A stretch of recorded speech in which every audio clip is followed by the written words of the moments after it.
터리아담을 찾아주셔서 감사합니다. 항상 건강하시고 좋은 일만 가득하시길 기원할게요. 지금 구독하시고 바로 오늘 야담 들어보시죠. 눈보라가 몰아치는 험준한 태백의 고갯길. 세상은 온통 희고 또 차가웠습니다. 그 하얀 지옥의 한가운데 한 늙은이가 힘겨운 발걸음을 옮기고 있었습니다. 그의 이름은 수혁. 앙상하게 마른 몸은 남루한 소못 한 벌에 의지하고 있었고 희끗희끗한 머리카락과 수염에는 고드름이 맺혀 있었지요. 그의 품속에는 작은 나무 괴짝 하나가 마치 제 심장인 양 소중하게 안겨 있었습니다. 왔구나. 그의 텅 빈 눈동자가 등 뒤에 눈 덮인 숲을 향했습니다. 아무것도 보이지 않았고 들리는 것은 매서운 바람 소리뿐이었습니다. 하지만 그는 알고 있었습니다.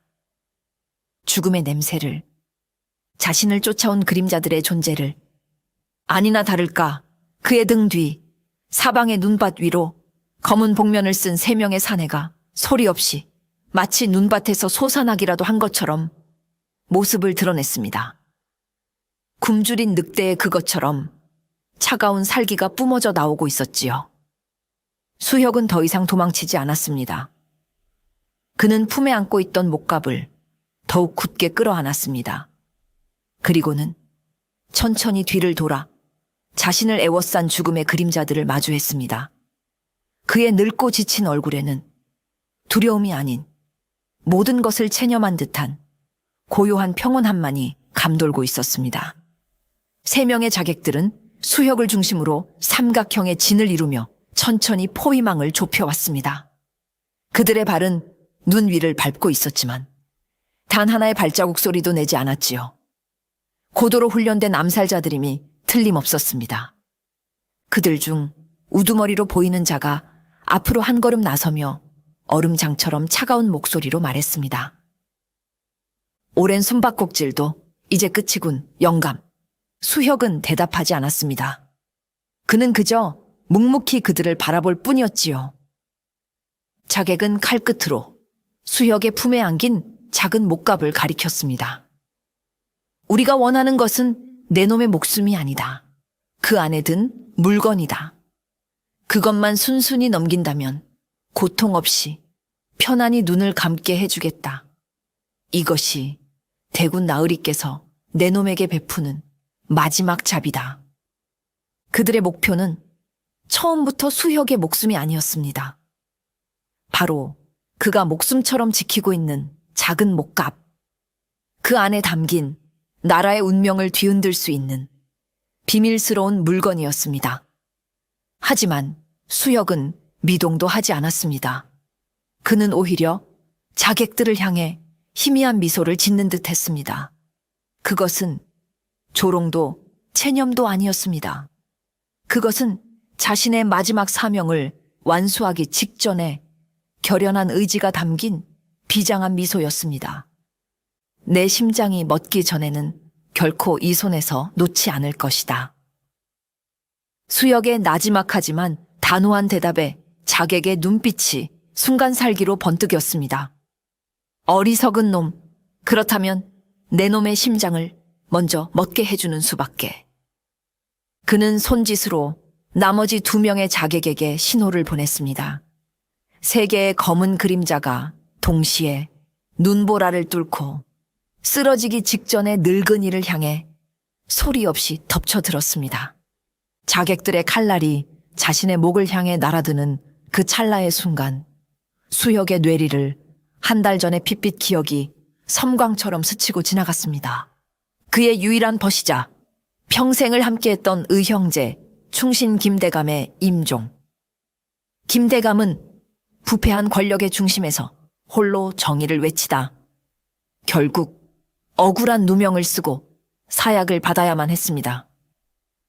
수혁은 그가 죽기 직전 그의 곁을 지켰던 유일한 사람이었지요. 김대감은 검붉은 피를 토하며 떨리는 손으로 바로 이 작은 목갑을 수혁의 손에 쥐어주었습니다. 수혁아, 내 말 잘 듣게.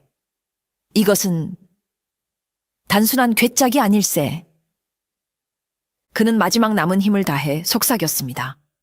이 안에 이 썩어 빠진 나라를 바로 세울 수 있는 마지막 희망이 들어있네. 돌아가신 선왕께서 내게 비밀리에 맡기신 그분의 마지막 유지일세. 대감, 지금의 왕좌를 노리는 이겸대군의 추악한 비밀과 그가 왕이 되어서는 아니 되는 이유가 이 안에 담겨 있네. 부디 자네가 이 목갑을 남쪽 땅끝 해남에 집거하고 있는 옛 충신들에게 직접 전해주게. 그들만이 이 유지를 받들어 나라를 바로 세울 수 있을 걸세. 김대감은 수혁의 손을 굳게 잡았습니다. 그의 눈에서는 피눈물이 흐르고 있었지요. 이것이 내 자네에게 남기는 마지막 부탁일세. 약조해주게. 반드시 이 나라를 지켜주겠다고. 수혁은 울부짖으며 벗의 손을 맞잡았습니다. 내 이 목숨을 바쳐 형님의 마지막 약조를 반드시 지키겠소. 그 약조를 끝으로 김대감은 평온한 얼굴로 눈을 감았습니다. 그리고 그날 이후 수혁은 모든 것을 버리고 이 목갑 하나만을 품에 안은 채 머나먼 남쪽 땅 끝을 향한 험난하고 외로운 여정을 시작했던 것입니다. 카강.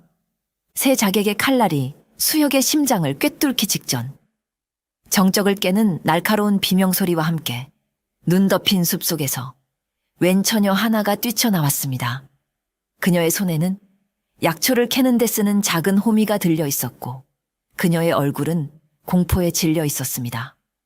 바로 약초를 캐러 산에 올랐다가 우연히 이 끔찍한 광경을 목격하게 된 산골 처녀 다나였습니다.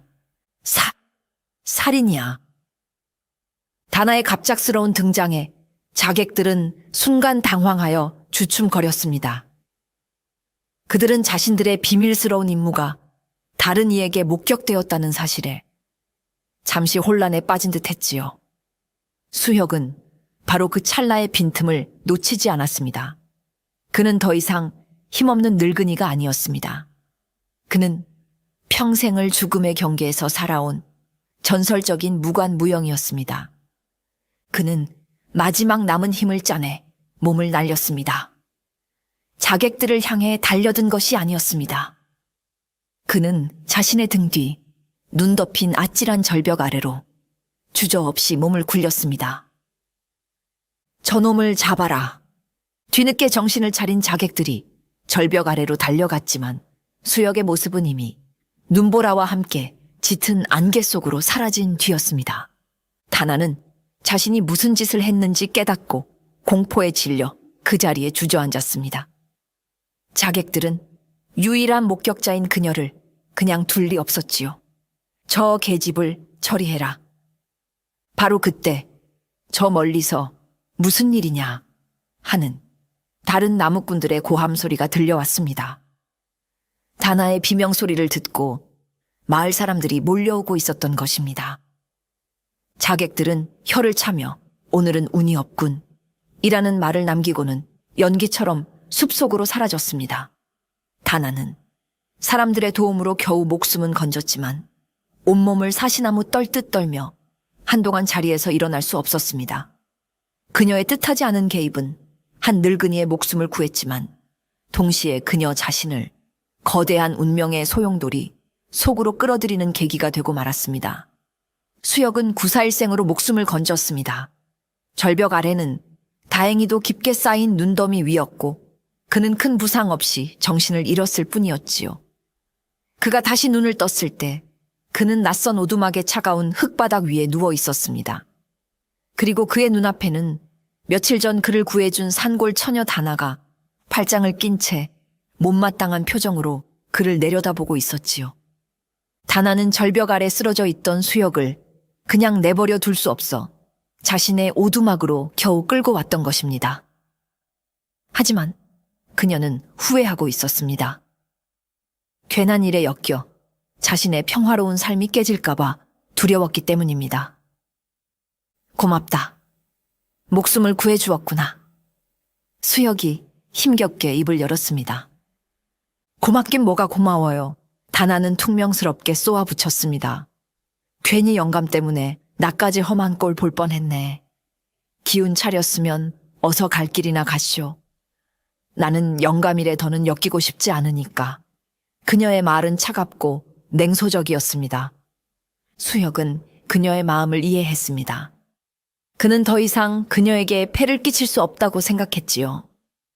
그는 몸을 일으켜 떠나려 했지만 부상당한 몸은 천근만근 무거웠습니다. 이 몸으로 남쪽 땅 끝까지 가는 것은 불가능한 일이었습니다. 그는 잠시 고민하더니 마지막 수단을 쓰기로 결심했습니다.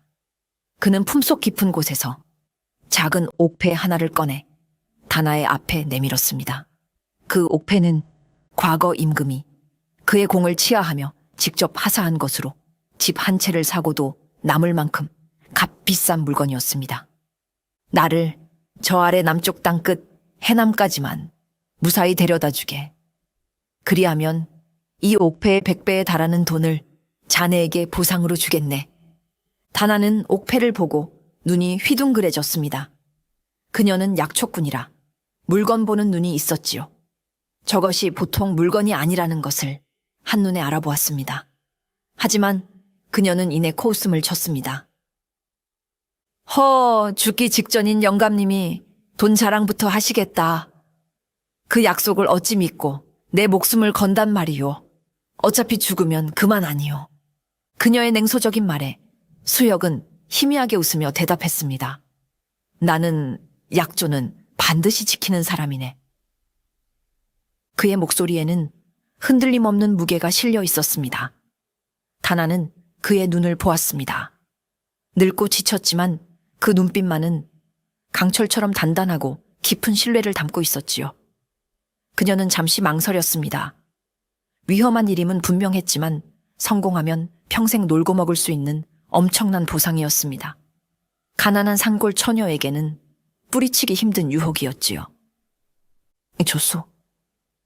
다나는 마침내 결심한 듯 옥패를 받아들었습니다.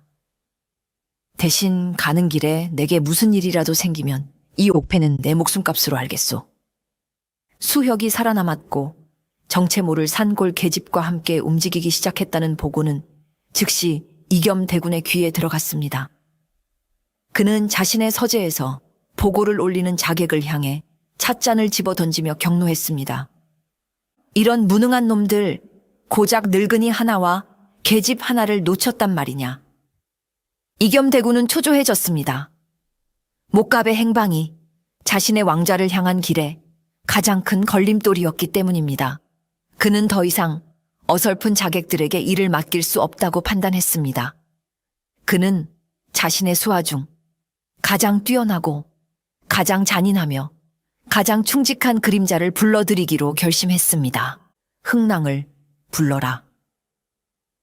그의 나지막한 부름에 서재의 가장 깊은 어둠 속에서 한 그림자가 새우르륵 모습을 드러냈습니다.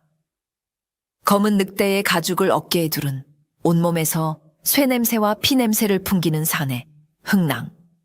그는 이겸대군이 비밀리에 키운 최정예 자객단의 수장이었습니다. 부르셨나이까 대군나리. 흥랑, 네가 직접 이 일을 맡아야겠다. 이겸대군은 차가운 눈으로 그를 내려다보며 엄명을 내렸습니다.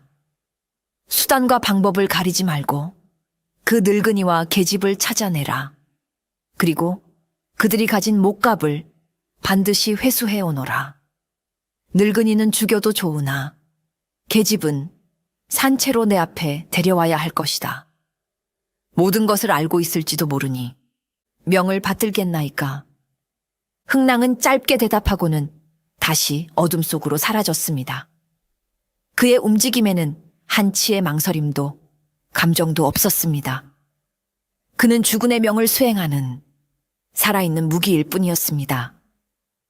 그날부터 수혁과 다나를 쫓는 보이지 않는 그림자들의 추격이 본격적으로 시작되었습니다. 흥랑과 그의 자객단은 마치 지옥의 사냥개처럼 조선 팔도에 촘촘한 그물망을 펼치고 두 사람의 숨통을 옥죄어 오기 시작했습니다. 두 사람의 앞에는 이제 한 걸음 한 걸음이 생사의 갈림길이 되는 험난한 여정이 기다리고 있었습니다. 수혁은 흥랑의 추격대를 피하기 위해 사람들이 다니는 큰 길이나 번화한 장터를 철저하게 피했습니다. 대신 그는 다나를 이끌고 오직 험준한 산길과 인적이 끊긴 짐승의 길로만 움직였습니다. 처음에 다나는 영감 미쳤소? 이 길은 호랑이가 나오는 길이란 말이오. 왜 더 편한 길을 두고 사지로 들어가는 것이오? 라며 불평을 늘어놓았지요. 하지만 수혁은 그저 묵묵히 앞장서서 길을 열 뿐이었습니다. 가장 안전한 길은 저기 가장 오기 싫어하는 길이다. 그리고 길이란 본래 가장 험한 곳에 있는 법이지. 그의 판단은 언제나 정확했습니다. 그들이 험한 산길을 따라 고개를 넘고 나면 어김없이 그들이 피했던 큰 길 쪽에서 자객들의 말발굽 소리가 들려오곤 했습니다. 수혁의 지혜는 생존의 모든 순간에서 빛을 발했습니다. 그는 이끼의 방향을 보고 동서남북을 한 치의 오차도 없이 찾아냈습니다.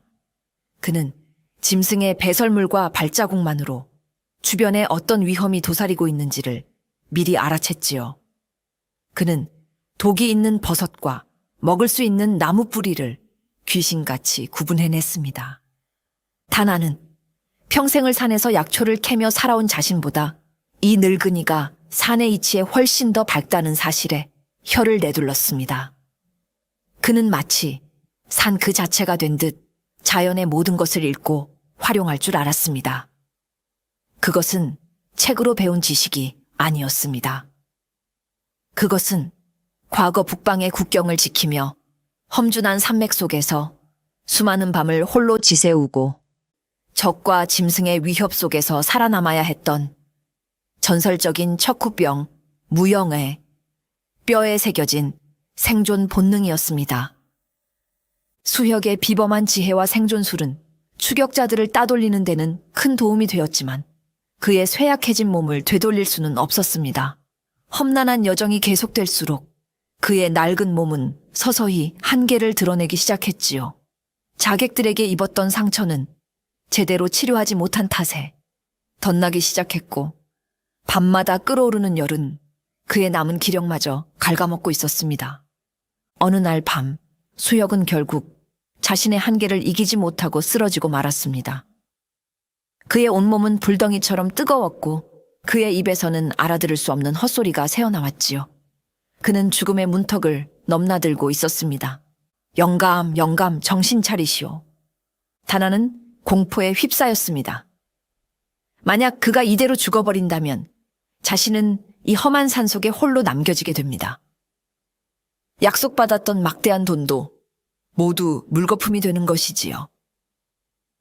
이봐, 영감, 이렇게 죽으면 안 돼. 내 돈은 어쩌고. 그녀는 처음에는 자신의 돈을 걱정하며 퉁명스럽게 그를 흔들어 깨웠습니다.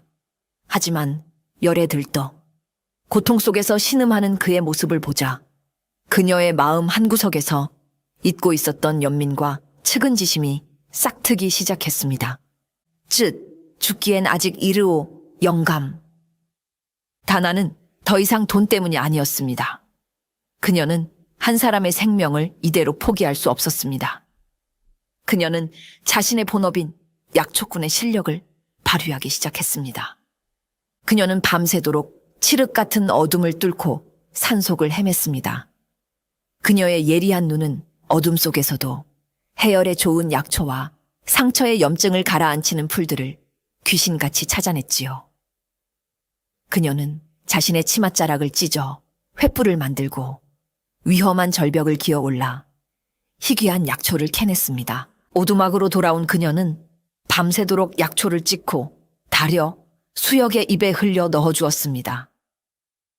그녀는 젖은 물수건으로 그의 뜨거운 몸을 쉴 새 없이 닦아주었고 그의 곁을 지키며 그가 숨을 제대로 쉬는지 밤새도록 살폈습니다. 며칠간의 극진한 간호 끝에 수혁은 마침내 기적적으로 열이 내리고 의식을 되찾게 되었습니다. 그는 자신을 밤새 간호하다 곁에 웅크리고 잠든 다나의 지친 얼굴을 물끄러미 바라보았습니다. 그의 차가웠던 마음에 아주 오랜만에 따뜻한 온기가 스며들고 있었습니다. 수혁의 몸이 어느 정도 회복될 무렵 두 사람은 다시 길을 떠났습니다. 하지만 그들이 며칠간 한 곳에 머무르는 사이 흥랑의 추격대는 그들의 행방을 거의 따라잡은 상태였지요. 두 사람이 좁고 깊은 협곡에 들어섰을 때였습니다. 수혁은 바람의 냄새와 새들의 움직임을 통해 협곡의 양쪽 절벽 위 그리고 앞뒤 길목에 자객들이 매복해 있음을 간파했습니다. 그들은 완벽한 도간에 든 쥐 신세가 된 것입니다. 덫에 걸렸군. 수혁이 나지막이 말했습니다. 다나의 얼굴이 새파랗게 질렸습니다. 그럼 이제 우린 죽은 목숨이요? 아니. 수혁의 눈이 차갑게 빛났습니다. 덫이란 사냥꾼에게만 즐거운 것이 아니지. 때로는 덫에 걸린 짐승이 사냥꾼의 목을 물어뜯기도 하는 법이다. 그는 더 이상 도망만 치지 않기로 결심했습니다. 그는 처음으로 자신의 과거, 무영의 지략을 드러내기로 마음먹었습니다. 그는 먼저 자신의 피 묻은 옷고름을 찢어 일부러 협곡의 다른 갈래, 길목의 나뭇가지에 걸어두었습니다. 마치 자신이 그쪽으로 도망친 것처럼 거짓 흔적을 남긴 것입니다. 그리고는 다나를 데리고 협곡에서 가장 낡고 위태로워 보이는 낡은 구름다리 앞으로 향했습니다. 내가 신호를 보내면 이 다리를 지탱하는 밧줄을 칼로 끊어버려라. 그는 다나에게 작은 단도를 쥐어주고는 그녀를 다리 건너편에 숨게 했습니다. 수혁은 홀로 다리 한가운데에 섰습니다. 그리고는 일부러 큰 소리로 돌멩이를 굴리는 등 자신의 위치를 적들에게 노출시켰지요. 아니나 다를까 그의 예상대로 거짓 흔적에 속았던 자객들과 다른 곳에 매복해 있던 자객들이 모두 다리 쪽으로 맹렬하게 몰려들기 시작했습니다. 자객들이 다리 위로 절반쯤 들어섰을 때 수혁은 다나를 향해 약속된 신호를 보냈습니다. 다나는 떨리는 손으로 다리의 밧줄을 힘껏 내리쳤습니다. 쿠르르릉 낡은 다리는 굉음과 함께 그 위에 자객들과 함께 천길 낭떠러지 아래로 무너져 내렸습니다. 수혁은 다리가 무너지기 직전 반대편으로 몸을 날려 구사일생으로 목숨을 건졌습니다. 다나는 눈앞에서 벌어진 믿을 수 없는 광경에 입을 다물지 못했습니다. 그저 힘없는 늙은이인 줄로만 알았던 수혁에 그 비범하고도 잔인한 지략에 그녀는 처음으로 존경심과 함께 깊은 경외감을 느끼게 되었습니다. 흥랑의 추격대를 따돌린 그날 밤 두 사람은 작은 동굴에서 모닥불을 피워놓고 앉아 있었습니다. 낮에 있었던 충격적인 사건 이후 다나는 더 이상 수혁을 예전처럼 대할 수 없었지요. 그녀는 그의 앞에 조심스럽게 입을 열었습니다. 영감님, 대체 누구십니까? 당신은 평범한 늙은이가 아니시지요. 그리고 당신이 목숨 걸고 지키려는 저 목갑은 대체 무엇입니까? 수혁은 타오르는 불꽃을 한참 동안 말없이 바라보았습니다. 그리고는 이제는 그녀에게 모든 것을 털어놓아야 할 때가 왔음을 직감했지요. 그는 품속의 목갑을 꺼내 그녀의 앞에 내려놓았습니다. 이것은 유서다. 유서라니요? 돌아가신 선왕 전하께서 이 나라의 앞날을 위해 남기신 마지막 비밀 유서다. 수혁은 충격적인 진실을 털어놓기 시작했습니다. 목갑 안에는 선왕께서 승하하시기 직전 자신의 피로 직접 쓰신 유서가 들어있었습니다. 그 안에는 지금의 왕좌를 호시탐탐 노리는 그의 동생 이겸대군의 추악한 과거와 역심을 품은 증거들이 낱낱이 기록되어 있었습니다. 선왕께서는 자신의 아들이 아직 어리고 이겸대군의 세력이 너무 강대하여 정면으로 그를 쳐낼 수 없음을 아셨습니다. 그래서 훗날을 도모하기 위해 자신의 가장 충직한 신하였던 김대감에게 이 비밀 유서를 맡겼던 것입니다. 그리고 유서에는 이겸대군 대신 왕실의 먼 친척이자 어질고 현명하기로 소문난 다른 이를 다음 후계자로 지목한다는 충격적인 내용까지 담겨 있었습니다. 이 목갑은 그야말로 현 왕조의 정통성 자체를 송두리째 뒤흔들 수 있는 너무나도 위험하고 무거운 물건이었던 것입니다. 김대감은 이 유서를 남쪽 땅 끝에 칩거하고 있는 옛 충신들에게 전달하여 때를 기다리려 했다. 하지만 이겸대군이 먼저 손을 써 그에게 누명을 씌우고 사약을 내린 것이지. 그리고 김대감은 죽기 직전 내게 이 목갑을 맡기고 그의 마지막 약조를 내게 부탁한 것이다. 모든 진실이 밝혀졌습니다. 다나는 자신이 쥔 돈의 무게가 한낱 옥패의 가치가 아니었음을 깨달았습니다. 그것은 한 나라의 운명과 죽은 충신의 약조, 그리고 한 늙은 무관의 목숨값이었습니다. 모든 진실을 알게 된 다나는 깊은 충격과 함께 무거운 책임감에 휩싸였습니다. 그녀는 그저 돈 때문에 이 위험한 여정에 뛰어들었던 자신이 부끄럽게 느껴졌습니다. 그렇다면 이 일은 저 같은 미천한 것이 끼어들 일이 아니었습니다. 그녀는 품에서 수혁이 맡겼던 옥패를 꺼내 그에게 돌려주려 했습니다. 저는 이만 제 갈 길을 가겠습니다. 영감님의 앞길에 더 이상 짐이 될 수는 없습니다. 그녀는 진심이었습니다. 이 거대한 싸움은 자신이 감당할 수 있는 일이 아니라고 생각했지요.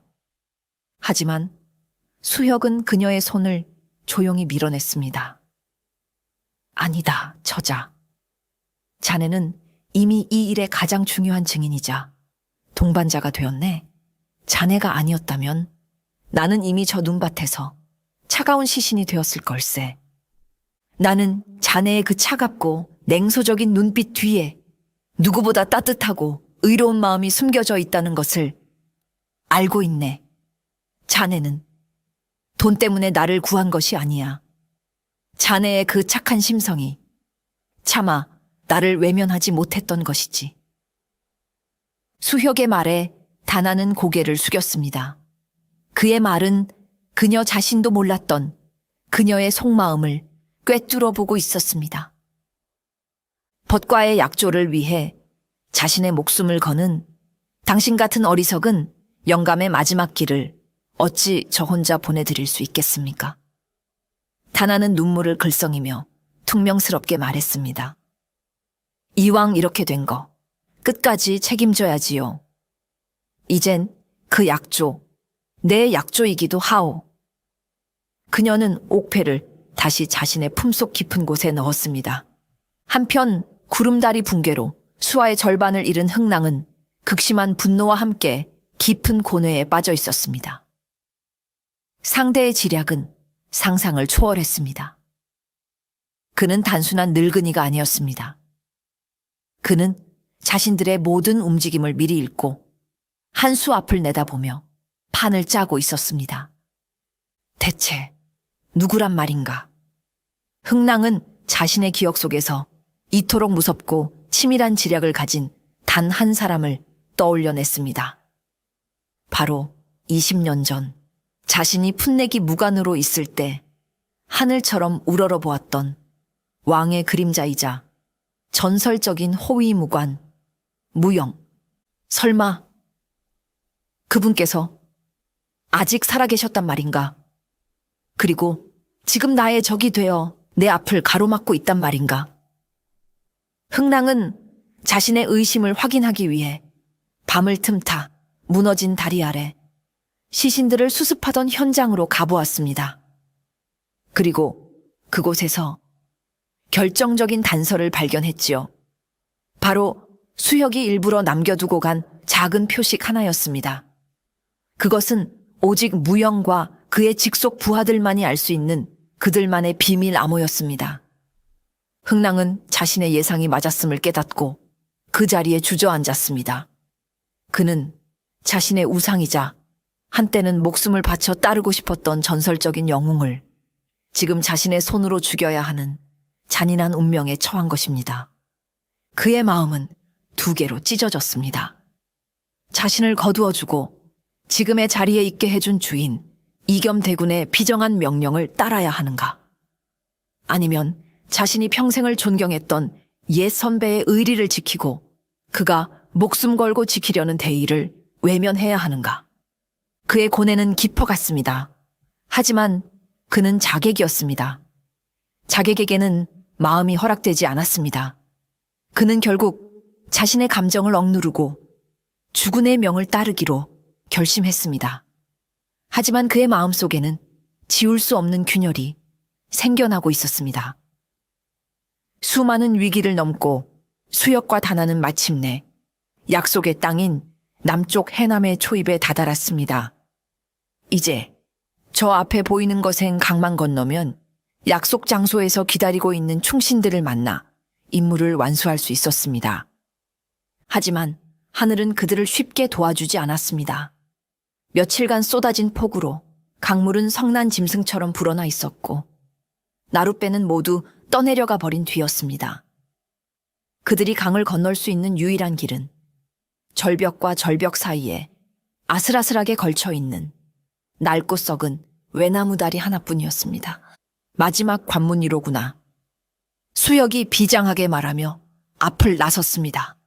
바로 그때 그들의 등 뒤에서 맹렬한 말발굽 소리와 함께 흥랑과 그의 남은 자객들이 모습을 드러냈습니다. 그들은 지름길을 통해 마지막 순간에 그들을 따라잡은 것입니다. 더 이상 물러설 곳도 피할 곳도 없었습니다. 가시오, 수역이 다나의 등을 떠밀며 소리쳤습니다. 어서 저 다리를 건너 목값을 전하시오. 내가 저들을 막겠소. 싫어요. 같이 가야지요. 다나가 울부짖었지만 수역은 단호했습니다. 이것은 명령이다. 그의 목소리에는 거역할 수 없는 옛 무관의 위엄이 서려 있었습니다. 다나는 눈물을 머금고 외나무 다리 위로 위태로운 첫걸음을 내디뎠습니다. 다나가 아슬아슬하게 외나무 다리를 건너는 동안 수혁은 홀로 다리 입구에 버티고 서서 다가오는 흥랑과 그의 자객들을 막아섰습니다. 그의 손에는 더 이상 칼이 들려있지 않았습니다. 그는 그저 앙상한 두 팔을 벌린 채 거대한 산처럼 그들의 앞을 가로막고 서 있을 뿐이었습니다. 비켜라, 무영! 흥랑이 비통한 목소리로 외쳤습니다. 더 이상 나를 당신의 피로 더럽히게 만들지 마라. 너의 주군에게 전하거라. 수역은 차갑게 대답했습니다. 이 길은 내 놈이 넘을 수 있는 길이 아니라고. 흥랑은 결국 칼을 뽑아들었습니다. 어쩔 수 없군. 이것이 우리의 운명이다. 자객들이 일제히 수역을 향해 달려들었습니다. 수역은 맨손으로 그들의 맹렬한 공격을 신들린 듯한 몸놀림으로 막아내고 또 피했습니다. 그는 마지막 남은 생명의 불꽃을 모두 태우고 있었습니다. 마침내 다나가 비틀거리며 다리를 모두 건너 반대편에 도착한 것을 확인한 순간 수혁의 얼굴에 희미한 미소가 떠올랐습니다. 형님, 약조를 지켰소. 그는 자신을 향해 달려드는 흥랑의 칼을 피하지 않았습니다. 대신 그는 자신의 마지막 힘을 다해 허리춤에 칼을 뽑아 자신이 서 있는 외나무 다리를 힘껏 내리쳤습니다. 쿠르릉. 낡은 다리는 굉음과 함께 두 동강이 나버렸습니다. 수역은 그를 덮치던 흥랑과 그리고 나머지 자객들과 함께 포효하는 거친 강물 속으로 떨어져 내렸습니다. 영감님, 다나의 절규가 빗속의 계곡을 공허하게 울렸습니다. 늙은 무관의 장렬한 희생은 그렇게 한 처녀의 앞길을 열어주었습니다. 수혁이 강물 속으로 사라지는 끔찍한 광경을 다나는 만견자실하여 그저 지켜볼 수밖에 없었습니다. 그녀는 그 자리에 주저앉아 목 놓아 울고 싶었습니다. 하지만 그녀의 귓가 수혁의 마지막 명령이 메아리처럼 울려 퍼졌습니다.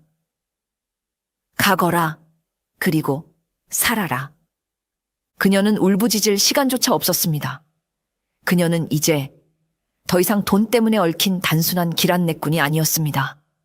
그녀는 죽은 벗의 마지막 약조와 그것을 지키기 위해 목숨을 바친 늙은 무관의 숭고한 희생을 모두 짊어진 이 거대한 사명의 유일한 상속자였습니다. 다나는 눈물을 닦고 자리에서 벌떡 일어났습니다. 그녀는 품속의 목갑을 더욱 굳게 끌어안았습니다.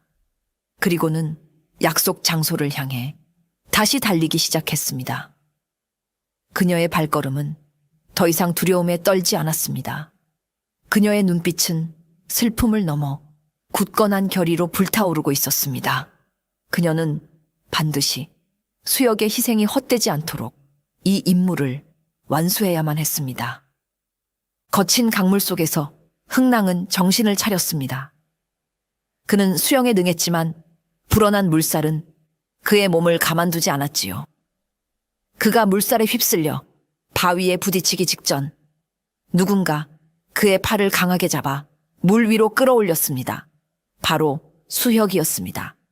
그는 치명상을 입었지만 마지막 힘을 다해 자신의 적이었던 흥낭을 구해낸 것입니다. 왜? 나를? 흥낭이 힘겹게 물었습니다. 너의 주군은 너를 버릴 것이다. 하지만 너는 아직 살아야 할 이유가 남아있는 자다. 수혁은 그 마지막 말을 남기고 힘없이 흥낭의 품에서 숨을 거두었습니다. 흥낭은 자신을 구해준 옛 선배의 시신을 안고 강가로 헤엄쳐 나왔습니다. 그는 수혁의 장렬한 최후와 마지막 순간까지 자신에게 보여준 그 숭고한 의리에 큰 충격을 받았습니다. 그는 처음으로 자신이 믿고 따랐던 주군의 명령과 자신이 걸어온 자객의 길에 깊은 회의를 느끼게 되었습니다. 그는 수혁의 시신을 강가가 잘 보이는 언덕 위에 고이 묻어주었습니다. 그리고 그의 무덤 앞에서 오랜 시간 고뇌했습니다. 그리고 마침내 결정을 내렸습니다. 그는 더 이상 이겸대군의 개로 살지 않기로. 그는 자신을 살려준 무영의 마지막 뜻을 자신의 손으로 잇기로 결심한 것입니다. 한편 다나는 며칠 밤낮을 달려 마침내 약속 장소인 해남의 오래된 성문 앞에 도착했습니다. 성문 안에는 그녀를 기다리는 충신들이 있었지요.